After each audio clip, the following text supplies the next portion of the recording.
unless you've been living under a rock, then you will have heard that there was a UN resolution to classify slavery, at least the transatlantic slave trade, as the gravest crime against humanity.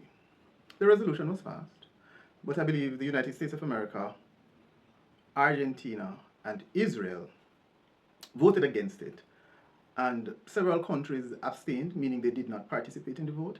One of those countries was the United Kingdom. Then there was a MP in the UK, a black woman nonetheless, who was saying that, because of course the conversation about reparations came up, and she was basically saying, hey, this thing happened hundreds of years ago, and at the end of the day, England, the UK doesn't owe anybody anything because the UK was the first, or among the first, to move away from the slave trade. And then I saw a documentary, I believe that's what he called it, from Matt Walsh, the author of What is a Woman. I believe he works for the Daily Wire. And essentially, he engaged in what I would categorize as a rewriting of history. So, of course, England is washing its hands clean of slavery and want to be seen as the saviors of enslaved peoples because it was one of the first colonizers to abolish slavery.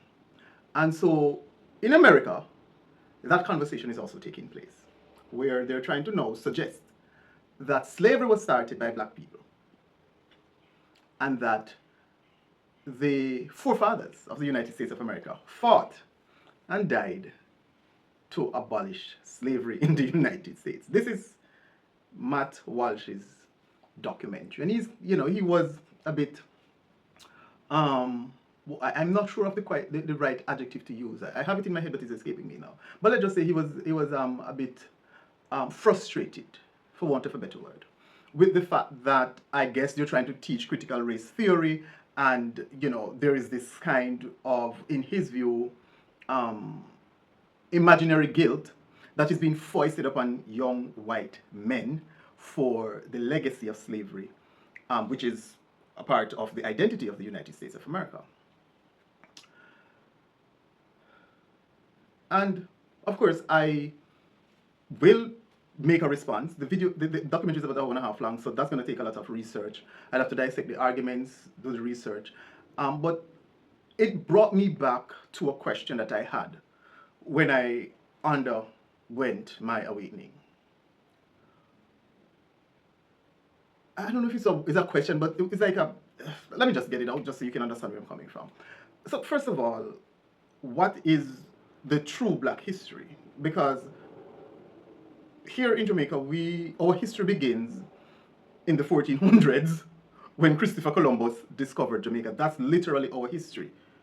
We came into existence in the 1400s when Christopher Columbus discovered Jamaica. There is nothing that brings us back to a time before the proliferation of slavery across the world.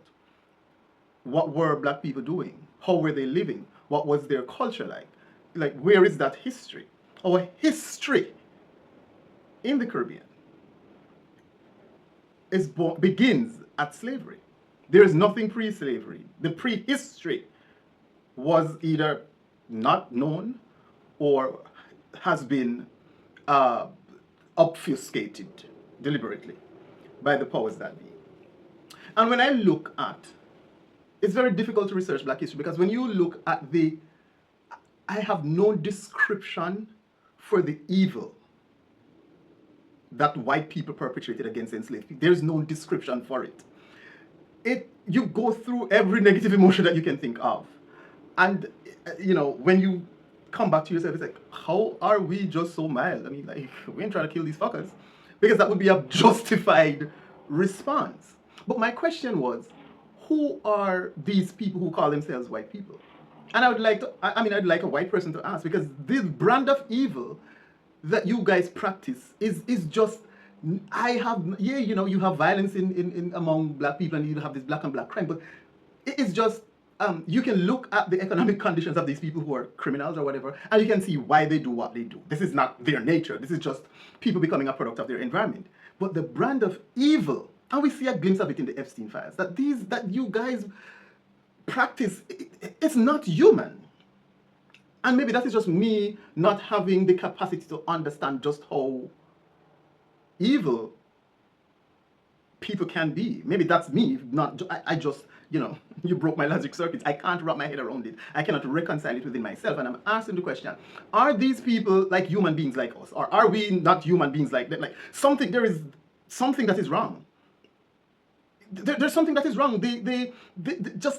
Like, you're eating people. The torture devices and what, there's this book. It's like just pictures of lynchings and killings and stuff, and it is horrendous.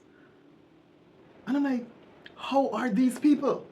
How are you the ones who civilized the savages? The barbarity. And I'm asking, because now you're trying to erase your actions. So clearly there has to be some kind of conscience to say, well, this was just inhumane. It's beyond inhumane, it's alien. And you're trying to wash that away by saying, well, we ended slavery, and how dare you make us feel sad, and how dare you demand reparation, although the Jews has been singing this blood clot, 6 million Jews from thy kingdom come until this blessed day. They have milked it for everything it has, and then some. Come like away, Agniam Kane trash. And I'm just asking, like, I don't understand. How could you? And this only happened to black people. When you look at the Indians were enslaved, the Chinese were indentured, and some white people, of course, were, but it's not this to compare what happened with black people and their period of enslavement, which is the longest anyway, and what happened to other people in terms of indentured servitude and whatnot. There was just something about us that these people hate and fear to this blessed day. What is it about black people that you hate so much and fear so much? What are you hiding about our history that we don't know? When have we made a conquest across the world and conquered people and brutally murdered them so that you had to rise up against us and enslave us and keep us from, like, what did we do? Because there must be something. We must have been the most vile, even though that is not representative of who we are today. You don't see that in black people. We are more chill and fun and vibe, and we are the one driving culture and change and positivity and all of that.